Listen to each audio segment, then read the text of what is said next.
La Suisse de demain. Ouverte. Exemplaire.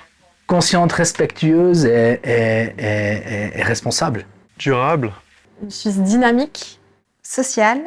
Un peu précurseur. Et disruptive. Avec toujours autant de beaux paysages. Ça, c'est trop de mots.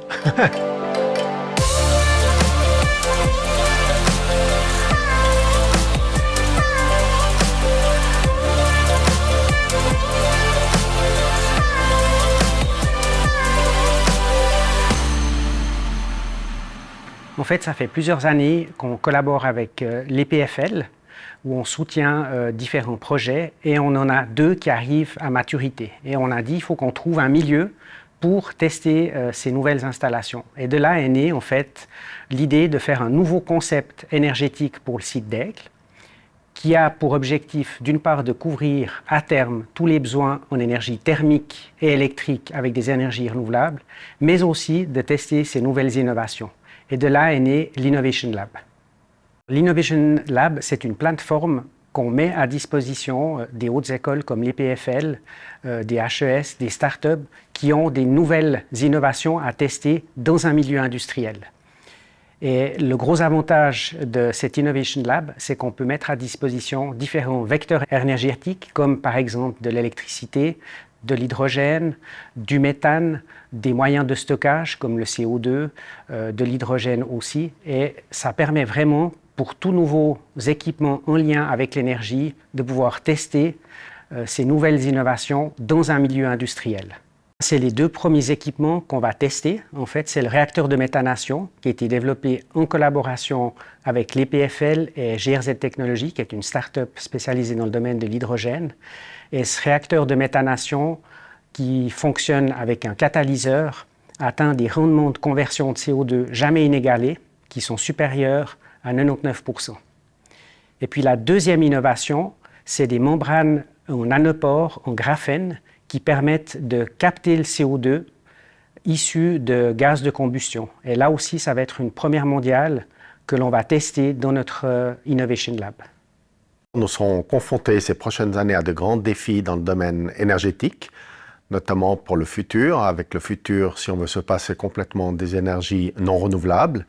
Donc l'innovation est un moteur clé pour réussir ce défi technologique.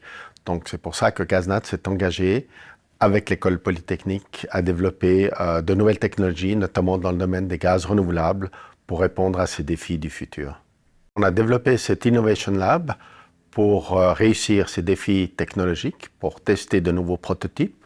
On a besoin d'une telle plateforme, surtout au niveau industriel, pour intéresser de futurs fabricants, constructeurs de ces technologies, et pour montrer que ces technologies fonctionnent et qu'elles sont réalisables pour le futur. Donc nous avons besoin de cet Innovation Lab qui permet aussi de faire rayonner la Suisse, non seulement auprès des fabricants suisses, mais au niveau des fabricants internationaux.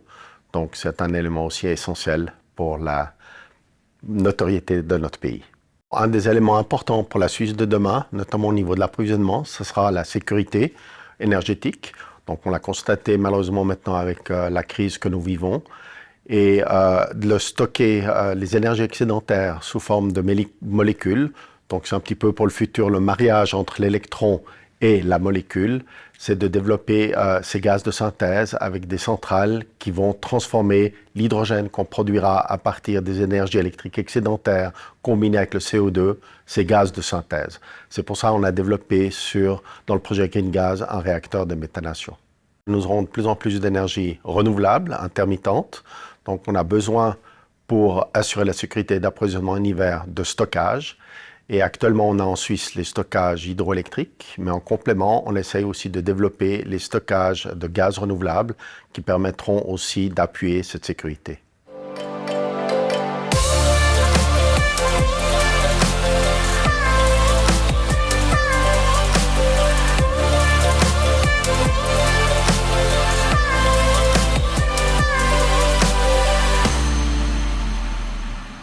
Crevario, c'est une marque de vêtements de sport outdoor, éco-responsable et Swiss-made.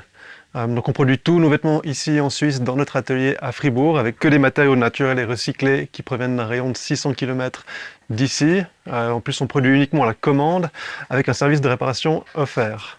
Donc tout ça, on le fait dans le but d'être le plus durable possible, de montrer qu'un modèle économique peut fonctionner, un modèle qui est à l'extrême par rapport à ce qu'on a l'habitude de voir dans les marques standards aujourd'hui qui produisent à l'autre bout de la planète pour rendre justement les gens plus hauts dans la société, plus riches, mais tout ça au profit de la planète.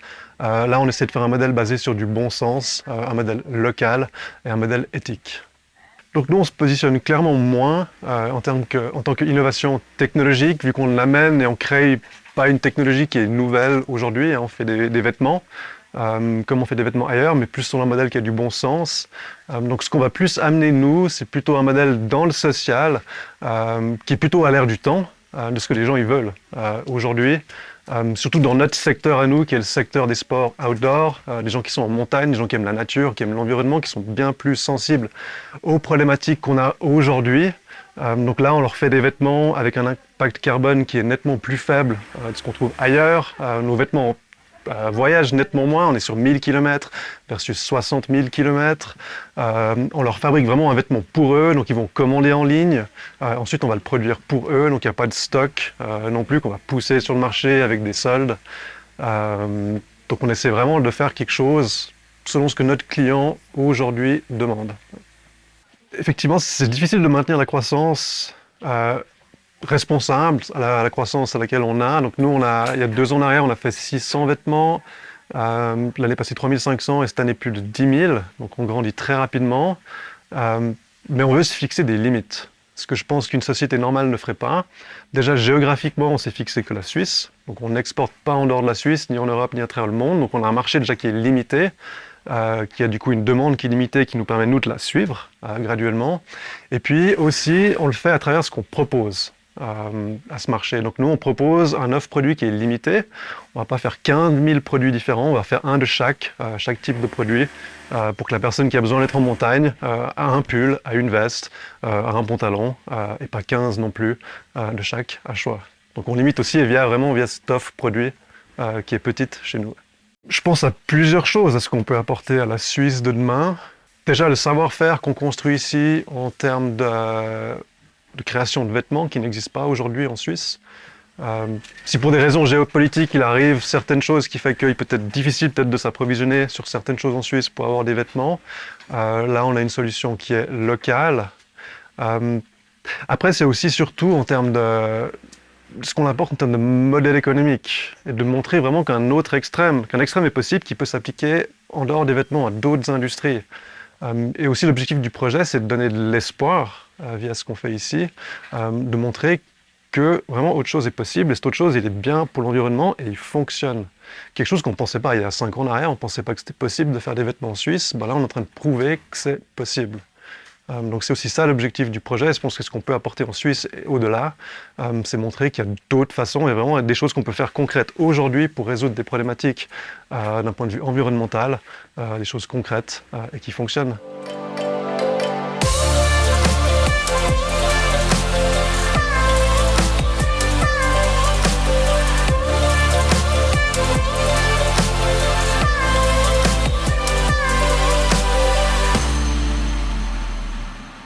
Donc les origines de la petite épicerie, donc on est 4 cofondateurs qui venons ici du village de Bavois.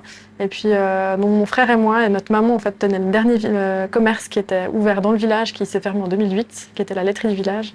Et puis en 2018, on s'est rendu compte qu'il y avait des possibilités avec le digital de pouvoir faire tourner des commerces simplement grâce au digital. On s'est dit, ben voilà, c'est une possibilité pour le village de Bavois pour avoir à nouveau un commerce et nous éviter simplement de prendre la voiture pour aller acheter du pain dans le village d'à côté, quoi.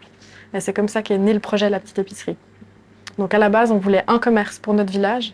Et ensuite, on a beaucoup de demandes qui sont arrivées d'autres villages qui voulaient un peu le même type de magasin. Et du coup, on s'est lancé et maintenant, on a 11 franchises réparties sur la Suisse.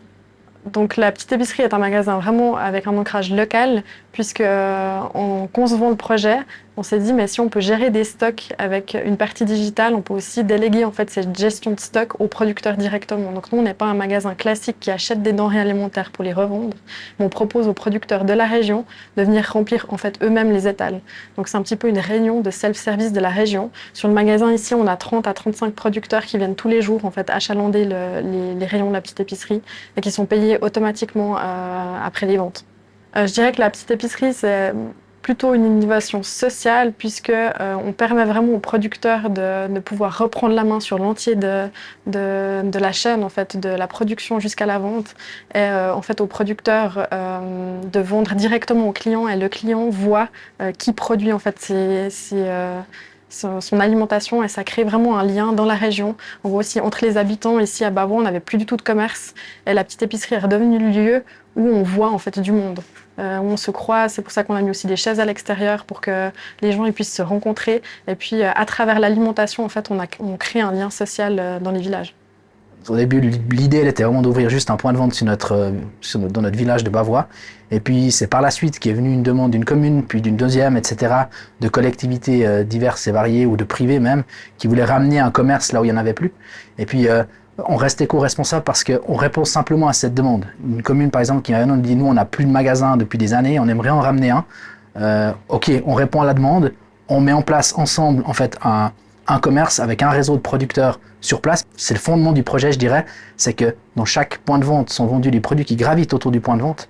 Donc on a la possibilité d'avoir une via le digital encore, de faire une expansion de réseaux ultra locaux. Et puis je pense que c'est ça qui fait qu'on peut avoir une expansion tout en restant très éco-responsable. On a un modèle qui est assez disruptif par rapport à un modèle classique d'économie à grande échelle, etc. Je veux dire, au jour d'aujourd'hui, la grande distribution, elle est quoi? On produit à un endroit, on envoie dans un centre de distribution et puis on répartit après. Donc tous nos produits font beaucoup de kilomètres.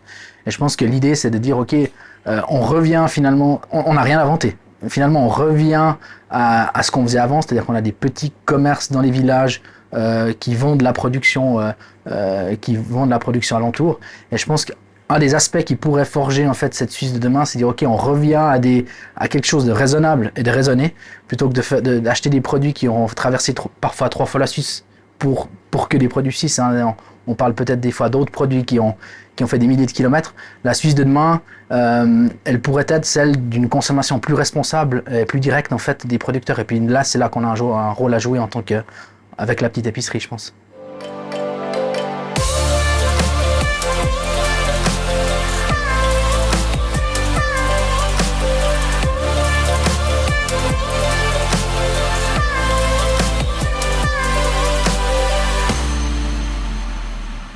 Je suis une infirmière atypique, je suis une personne atypique. Mon objectif a été de vouloir modifier le monde, changer le monde. Et c'est l'idée par une volonté de changement au sein de la société que je me retrouve là où je suis aujourd'hui, dans l'entrepreneuriat et avoir créé des projets, que ce soit dans l'innovation, dans le digital et dans la gestion de mon entreprise FirstMed. FirstMed est une école de premier secours qui a comme ambition de démocratiser, vulgariser les gestes qui sauvent pour rappeler à la population que le vrai premier maillon de la chaîne de premier secours, c'est vous. La blouse blanche en est que le numéro 3. C'est grâce à vous qu'on sauve des vies, c'est grâce à vous qu'on peut réussir à faire augmenter le taux de survie en Suisse. Car même ne composer que le 144, c'est déjà sauver une vie. FirstMed, c'est avant tout une innovation sociale. Objectif, c'est d'amener la population à prendre conscience qu'une urgence n'arrive jamais au bon moment et au bon endroit, et que c'est vous qui allez pouvoir faire cette différence pour sauver la vie de votre voisin, d'un inconnu dans la rue, de votre compagnon, de votre épouse, de votre enfant. Il n'y a que vous, au moment T, qui pouvez agir. L'entrepreneuriat aujourd'hui doit vraiment se décider avec l'intégration de la technologie, parce qu'on ne peut pas faire sans oublier l'aspect social et sociétal. La vraie réussite d'une innovation, c'est d'être capable de pouvoir suivre les trends tout en les intégrant dans une façon d'être et de faire de sa propre entreprise, en ne mettant jamais le pourquoi on fait les choses et que derrière, il y a toujours des personnes, des êtres humains. Clairement, FirstMed a déjà l'ambition de créer des emplois. Une entreprise établie qui crée des emplois, qui rayonne en Suisse romande et on l'espère en Suisse alémanique par la suite. Donc très clairement, on contribue au tissu économique parce qu'aujourd'hui, la création d'emplois est quelque chose d'important. C'est redonner aussi du pouvoir d'achat, c'est de contribuer aux assurances sociales. Donc déjà, les PME sont pour moi la réussite d'une Suisse de demain. Clairement, aujourd'hui, moi, j'incarne une femme en carrière, une femme qui a un poste à responsabilité, qui occupe des responsabilités dans un board et dans des entreprises. J'ai eu aussi un pendant innovant. J'ai fait partie des rares femmes développant du digital, en mettant en place un projet de télémédecine, un projet de MedTech avec la collaboration de l'HEIGVD. C'est aussi une façon aujourd'hui de contribuer à une évolution sociale en remettant aussi la femme à des postes à responsabilité dans des domaines où on ne l'attend pas, que ce soit la MedTech, la tech ou le digital.